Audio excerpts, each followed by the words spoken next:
Thank you শ্যামা। বিসমিল্লাহির রহমানির রহিম। আসসালামু আলাইকুম। আজকের এই অনুষ্ঠানের সম্মানিত সভাপতি, অনুষ্ঠানে উপস্থিত গণতন্ত্রের পক্ষের প্রতিটি রাজনৈতিক দলের নেতৃবৃন্দ, বাংলাদেশ জাতীয়তাবাদী দল বিএনপির জাতীয় স্থায়ী কমিটির সম্মানিত সদস্যবৃন্দ, উপস্থিত honourable diplomats, civil society members and the media, thank you so much for being here with us today. আজকে আমরা যারা এখানে উপস্থিত হয়েছি, আমাদের রাজনৈতিক দর্শনে হয়তো কিছু ভিন্নতা আছে, সেটি স্বাভাবিক। তবে আমি বিশ্বাস করি ভিন্ন ভিন্ন রাজনৈতিক ধারার মাঝেও বৃহত্তর পরিসরে আমাদের সবার মাঝে একটি বিষয় আদর্শিক ঐক্যমত রয়েছে। আর সেই বিষয়টি হলো একটি গণতান্ত্রিক বাংলাদেশ প্রতিষ্ঠা। আমরা সবাই এমন একটি দেশ গড়তে চাই যেখানে আর কখনো ফ্যাসিবাদ বা স্বৈরাচার মাথাচাড়া দিয়ে উঠবে না বা উঠতে পারবে না।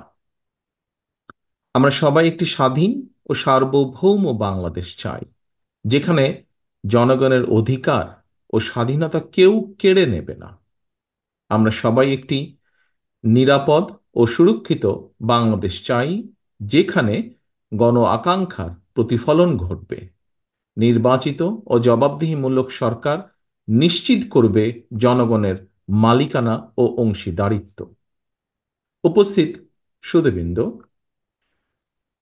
ফ্যাসিবাদের সময় আমরা তথাকথিত উন্নয়নের রাজনীতি দেখেছি, কিন্তু পতিত সেই রাজনীতির ভিত্তি ছিল দুর্নীতি, দুঃশাসন ও দুর্বৃত্তায়ন।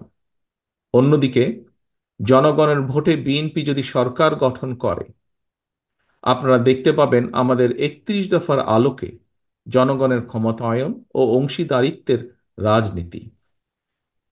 আমাদের রাষ্ট্র পরিচালনার ভিত্তি হবে rule of law, human rights and freedom of expression.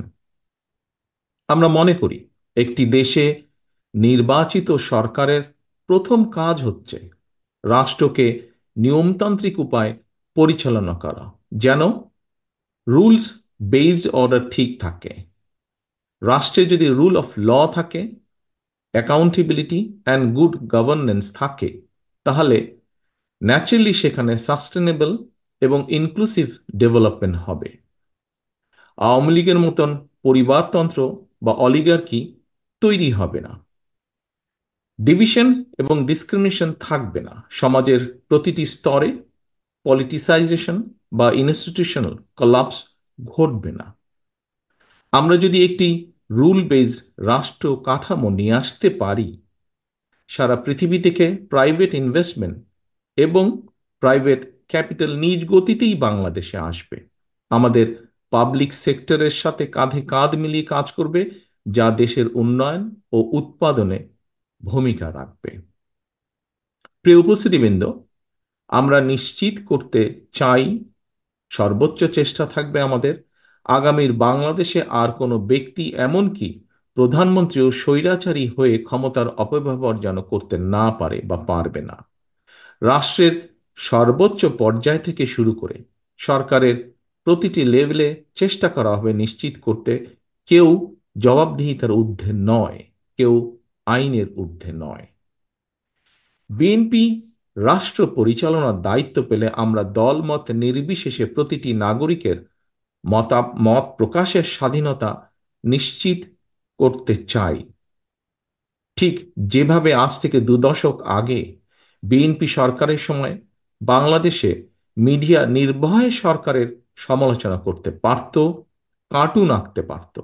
আপনাদের অনেকেরই নিশ্চয়ই মনে আছে, তৎকালীন প্রধানমন্ত্রী বেগম খালেদা জিয়া এবং আমাকে নিয়ে মিডিয়ার একাংশ ভিত্তিহীন সংবাদ পরিবেশন করেছিল, media trial and propaganda campaign করেছিল।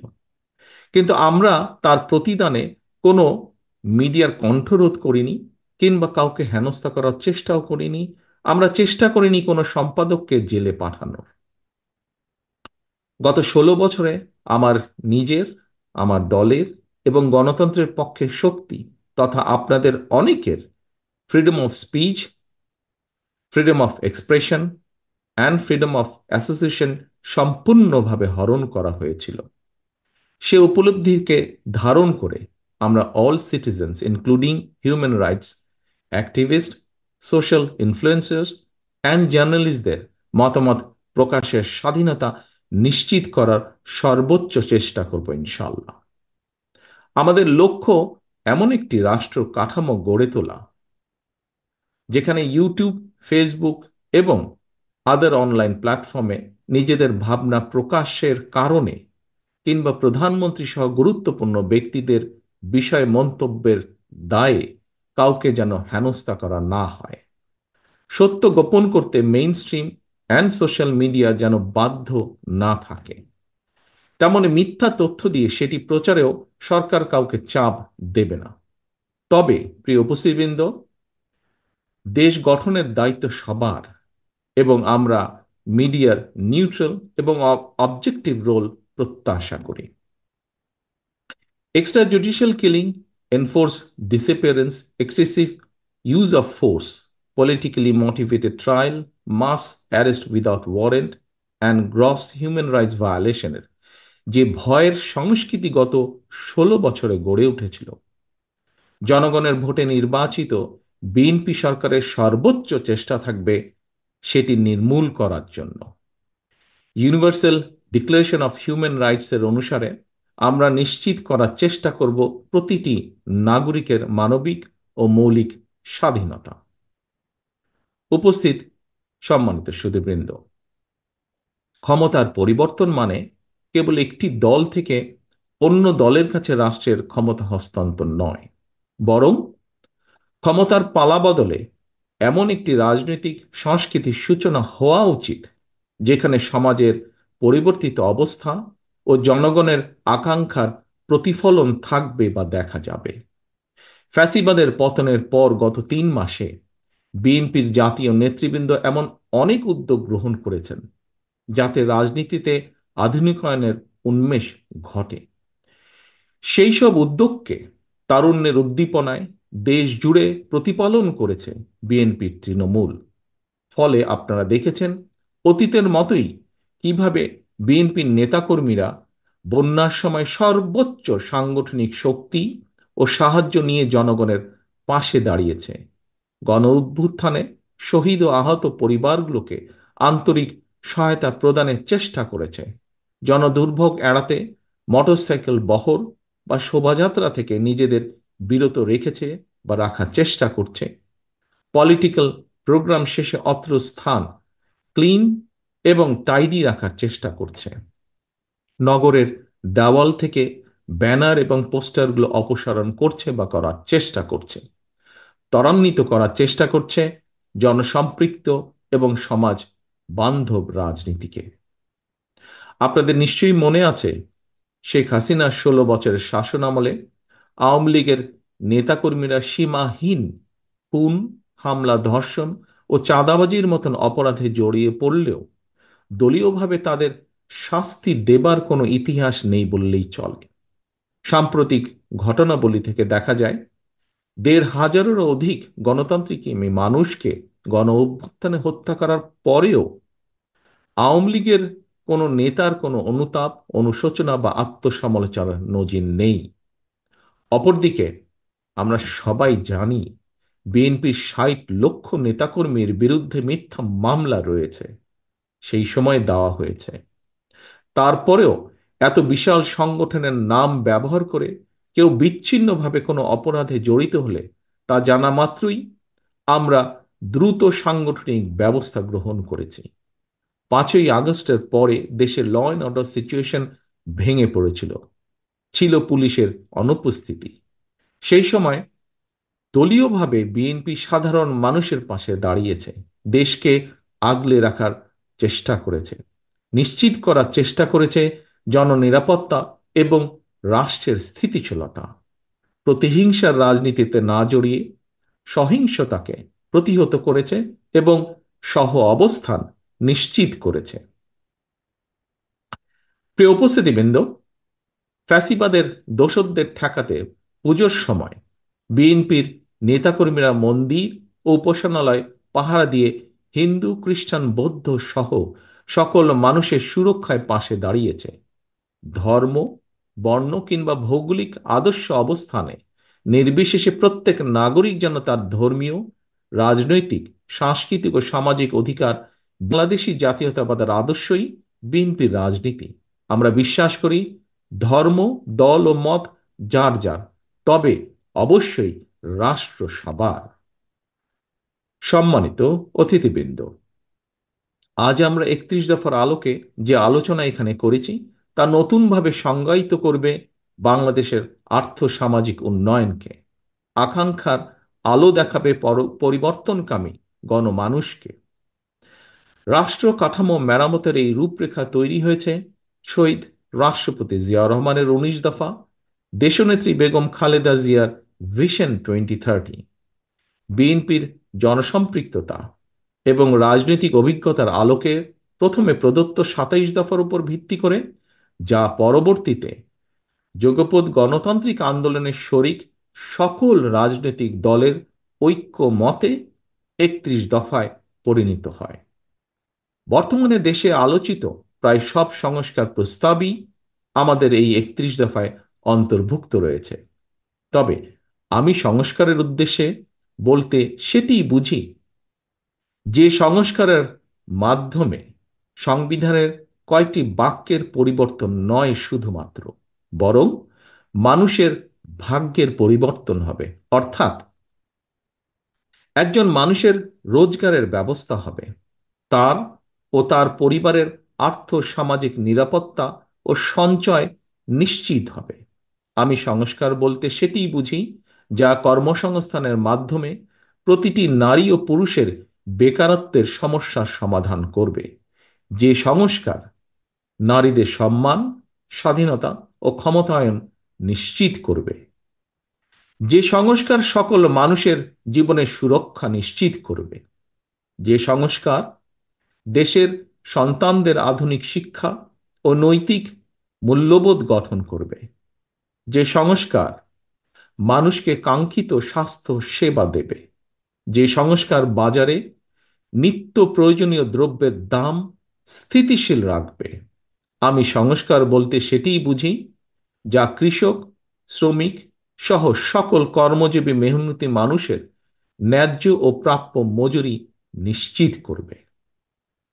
প্রিয় উপস্থিতিবৃন্দ, বাংলাদেশে স্বৈরাচারী ব্যবস্থা যেন আর পুনরাবৃত্তি না ঘটে সেটি নিশ্চিত করতে বিএনপি সংবিধানে এমন ব্যবস্থা রাখতে চায় যাতে কেউ পরপর দুবারের বেশি প্রধানমন্ত্রী হতে না পারে।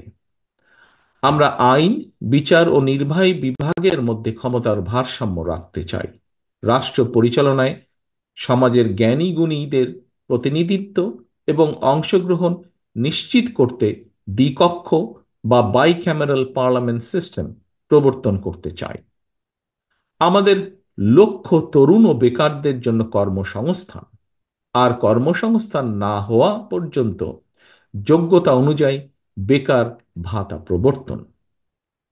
আমরা নিশ্চিত করতে চাই সর্বস্তরে নারীর অংশগ্রহণ, তৃণমূলের ক্ষমতায়ন এবং আবারও ঐতিহাসিক খাল কাটা কর্মসূচির বাস্তবায়ন।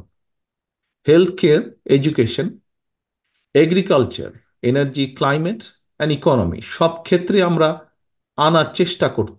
আনতে চাই যুগোপযোগী আমূল পরিবর্তন, যেন তৈরি হয় স্কিলড হিউম্যান রিসোর্স, বৃদ্ধি পায় export oriented industries and national remittance, স্থাপিত হয় মেধাভিত্তিক রাষ্ট্র ব্যবস্থা। Decentralisation of power, universal health coverage, fair prices for farmers and producers, need-based education and multilingual training, multi-model communication system, housing facilities and social benefits for all. এই পরিবর্তনগুলো ধর্ম, বর্ণ, গোত্র, গোষ্ঠী, সমতল পাহাড়ি নির্বিশেষে সুষম ও সম অধিকারে আধুনিক বাংলাদেশ নির্মাণে একটি ঐক্যমতের ভিশন বলে আমরা মনে করি। পরিবেশ পরিস্থিতি দেশের প্রয়োজন এবং মানুষের চাহিদার সাথে মানিয়ে নিতে ৩১ দফাকে সংযোজন, বিয়োজন, পুনর্বাসন বা পরিবর্তিত অবশ্যই করা যেতে পারে। তবে তা হবে stakeholder consultation and public কনসেনসাসের মাধ্যমে। সময়ের সাথে এই ৩১ দফাই একদিন আমাদের দীর্ঘমেয়াদী লক্ষ্য তথা সুখী ও স্বনির্ভর বাংলাদেশ অর্জনের দ্বার উন্মোচন করবে বলে ব্যক্তিগতভাবে আমি বিশ্বাস করি, যা বিশ্ব মানচিত্রে পরিচিত হবে কৃষিতে স্বয়ংসম্পূর্ণ, শিল্পায়নে সাফল্যমণ্ডিত, অর্থনীতিতে গতিশীল, মানব সম্পদ সমৃদ্ধ এবং সামাজিকভাবে ঐক্যবদ্ধ একটি প্রগতিশীল রাষ্ট্র হিসাবে। সম্মানিত অতিথিবৃন্দ, বিএনপির একজন কর্মী হিসাবে আমি বিশ্বাস করি রাজনীতির মূল উদ্দেশ্য কেবল ক্ষমতায়ন নয়, বরং রাষ্ট্রীয় উন্নয়ন এবং জনগণের অভিপ্রায়ের বহিঃপ্রকাশ এর একটি অবিচ্ছেদ্য অংশ। আজকে আমরা যারা এখানে সমবেত হয়েছি, দেশে বিদেশে আমরা যারা বাংলাদেশের উন্নয়ন নিয়ে সবসময় ভাবি, আমাদের গড়ে তুলতে হবে একটি inclusive, liberal and Democratic Bangladesh. আমাদের সবাইকে এক হয়ে এগিয়ে যেতে হবে বহু দূরে। এই অগ্রযাত্রার গতি হবে ফাস্ট বাট স্টেডি। লক্ষ্য হতে হবে সুনির্দিষ্ট। জাতীয় ঐতিহ্য ও অতীতের ভালো অর্জনগুলোকে ধারণ করে আমাদের চেতনা এবং দায়বদ্ধতাকে হতে হবে ভবিষ্যৎমুখী। গণতান্ত্রিক ধারার রাষ্ট্র পরিচালনায় আবদ্ধ থাকলে চলবে না। শুধু আমাদের উৎসাহ দিতে হবে আধুনিকতাকে, বরণ করে নিতে হবে অভিনবত্বকে, সামনের দিকে দৃষ্টিপাত করে আলিঙ্গন করে নিতে হবে সমাজের বিভিন্ন শ্রেণী পেশা মানুষের চিন্তাধারাকে, যা পরবর্তীতে পরিবর্তন করবে রাজনৈতিক সংস্কৃতিকেও। আপনাদের সকলকে আমার বক্তব্য ধৈর্য সহকারে শোনার জন্য ধন্যবাদ জানিয়ে পরিশেষে আমি বলতে চাই, গত ১৬ বছর ধরে এবং জুলাই আগস্টের অভ্যুত্থানে যারা ফ্যাসিবাদ বিরোধী আন্দোলনে সম্পৃক্ত ছিলেন, গণতন্ত্রের পক্ষের প্রতিটি ব্যক্তি, দল, সংগঠন ও গোষ্ঠী তাদের সকলের আত্মত্যাগের যথাযথ স্বীকৃতি দিয়ে প্রতিটি শ্রেণী পেশার মানুষের অংশগ্রহণমূলককে সম্মান জানিয়ে লুণ্ঠিত ভোটের অধিকার ফিরিয়ে এনে এবং জনগণের ম্যান্ডেট নিয়ে একটি সত্যিকার গণতান্ত্রিক বাংলাদেশ প্রতিষ্ঠা করাই আমাদের সমন্বিত অগ্রাধিকার। আপনাদের সকলের সুস্থতা কামনা করে আমার বক্তব্য শেষ করছি। আল্লাহ হাফেজ। বাংলাদেশ জিন্দাবাদ। বাংলাদেশ জাতীয়তাবাদী দল জিন্দাবাদ।